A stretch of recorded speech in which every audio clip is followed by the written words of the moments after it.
Si ha habido una cultura cuyos aportes artísticos merezcan el calificativo de cruciales, esa ha sido la civilización griega. Es más, con ella nació la historia del arte occidental.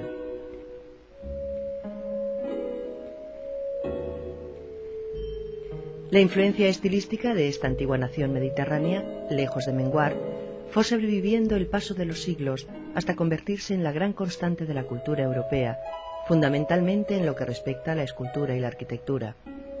Romanos, bizantinos, renacentistas, barrocos, neoclásicos, románticos, todos ellos han sido en mayor o menor grado discípulos y deudores de los helenos.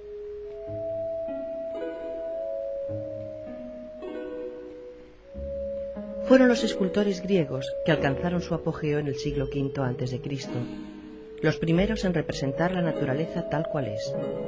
Todo en su medida y armoniosamente, rezaba su regla de oro, y bajo este concepto legaron al mundo una producción estatuaria cuya perfección de proporciones, naturalismo y dinamismo siguen constituyendo hoy, 2500 años más tarde, un ideal de belleza insuperable.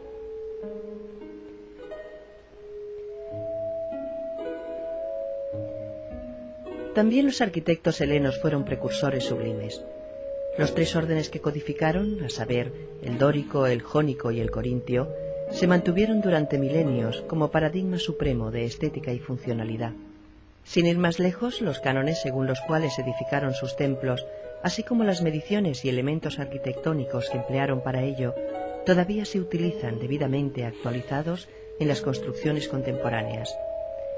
No existe en el arte occidental una influencia más profunda, prolongada y ejemplar que la heredada de la antigua Grecia.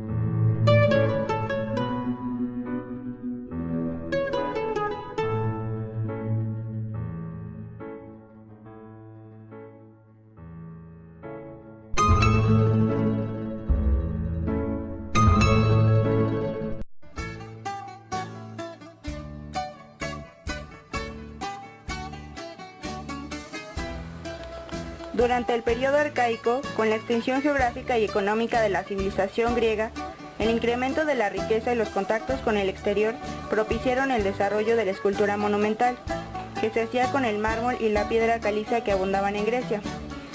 Los templos albergaban imágenes de los dioses y estaban decorados con esculturas y pinturas. Los griegos empezaron a esculpir en piedra inspirándose en las piezas monumentales de Egipto y Mesopotamia. Las esculturas de bulto redondo compartieron la solidez y la característica posición frontal de los modelos orientales, pero como podemos comprobar en la Dama de Auxerre y en el torso femenino encontrado en el santuario de Hera en Samos, sus formas son más dinámicas que la de la escultura egipcia. Las esculturas masculinas y femeninas, a partir del año 575 a.C. aproximadamente, reflejan en sus rostros la denominada sonrisa arcaica. Las tipologías que predominaron fueron el joven desnudo, conocido como Courus, y la doncella vestida, llamada Core. En todos ellos aparecen acentuados los principales rasgos del cuerpo y expresan, cada vez más, un conocimiento preciso de la anatomía humana. Algunos de los ejemplos más sobresalientes que se conservan son el primitivo Apolo de Tenea, el Apolo de Piombino y el Apolo Stratford. En dichas obras, a diferencia de otras más antiguas, puede observarse un estudio más detallado de la estructura muscular y anatómica. Las figuras femeninas, vestidas y de pie, ofrecen una amplia variedad de expresiones, tal y como puede contemplarse en las esculturas del Museo de la Acrópolis de Atenas. Sus ropajes están tallados y pintados con la delicadeza y la meticulosidad características de la escultura de este periodo. Los relieves, que se desarrollaron con posterioridad a la escultura exenta o de bulto redondo, representan por lo general figuras en movimiento. Los frisos del tesoro de Sifnos en el templo de Apolo en Delfos, que muestran una de las batallas de la guerra de Troya, son uno de los ejemplos más excepcionales del periodo arcaico medio. Otra muestra importante es el frontón del antiguo templo de Atenea en la Acrópolis de Atenas, del que se conservan algunos fragmentos y que representa un combate entre dioses y gigantes. Entre los ejemplos del periodo arcaico tardío destacan las esculturas de los frontones del templo de Afaya en Egina. Los escultores del periodo arcaico continuaron fundiendo esculturas en bronce. Los ejemplos del siglo VI a.C. describen los músculos de forma esquemática mediante la representación de un estrecho arco en el límite bajo el tórax y unas marcas horizontales. Las esfinges y otras formas realizadas en piedra sirvieron como florones, yelmos o lápidas. El periodo clásico abarca de los siglos IV y V a.C. En cada uno de ellos se avanza de una forma considerable. El Kuroi y Korai comienzan a ser más realistas. Las esculturas del primer tercio de este siglo representan la transición que desemboca en el periodo clásico plano. Es conocida como la etapa del estilo severo que durará hasta la época de Fides.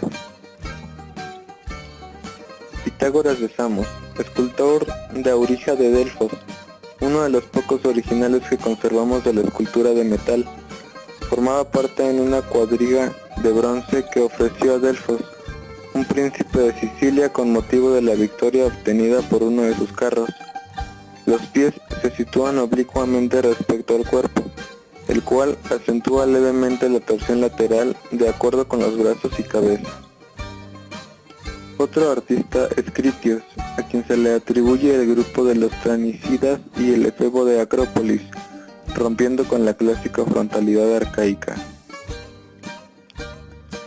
Otro más es Mirón, quien realizó el discóbolo, que representa a un lanzador de disco en el mismo instante de lanzarlo al aire. Todos los músculos del atleta se encuentran en tensión y en movimiento, mientras la cara se encuentra totalmente relajada. También está Policleto, quien se preocupa por la consecución del canon ideal del hombre, esculpiendo figuras armoniosas. Instauró el canon de 7 cabezas, que se mantendrá durante el resto del siglo. De sus obras hay que destacar el Doríforo, o atleta portador de lanza, en el que se logra una armoniosa fuerza contrapesada. También está el Diadúmedos, o atleta que ciñe la diadema del triunfo, que representa el mismo esquema, aunque presenta formas más sueltas. Fidias es el escultor que de manera más clara alcanza el ideal de belleza clásica. El gran escultor de Palas, la diosa ateniense, de la que hizo varias obras, pero sin duda su gran obra fue la Atenea Partenos, realizada para ser expuesta en el Partenón. Calimacos, discípulo de Fidas, al que se le han atribuido las cariátides del Erecteión y Alcamenes, con el Ares Borghese. Praxíteles da un aire psicológico a sus obras, dotándolas de una profunda melancolía. De su producción hay que destacar el Hermes de Olimpia, el Sátiro Escanciador, la Afrodita de Cnido y sobre todo su gran obra, el Apolo Sauróctono, que representa a Apolo matando a una lagartija.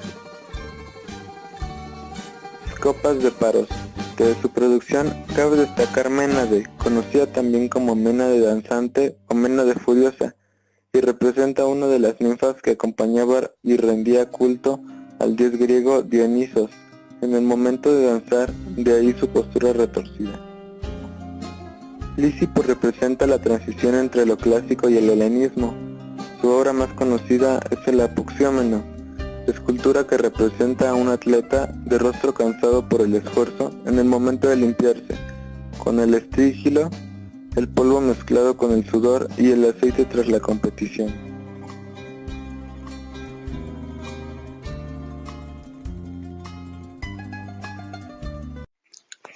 Cultura de Grecia, arte griega. Es el arte creado por los antiguos escultores griegos que se basan en encontrar la belleza ideal.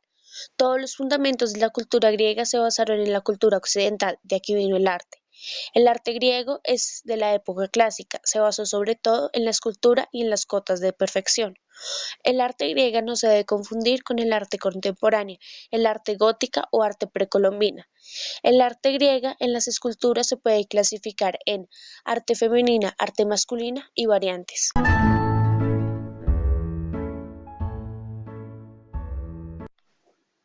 Arte femenina.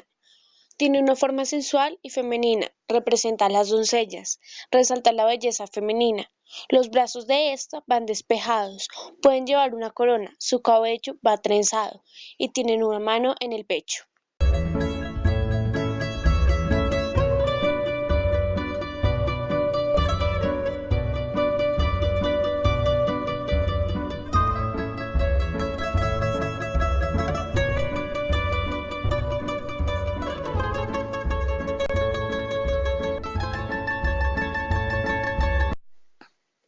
Arte masculina. Son esculturas que representan jóvenes atletas, resaltan la belleza masculina.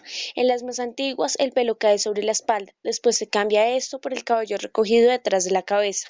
Su forma es seca y áspera, siempre va adelante la pierna izquierda. Su cuerpo es marcado en la parte del pecho, el abdomen, la cintura y las caderas. Sus brazos van hacia abajo y sus puños cerrados.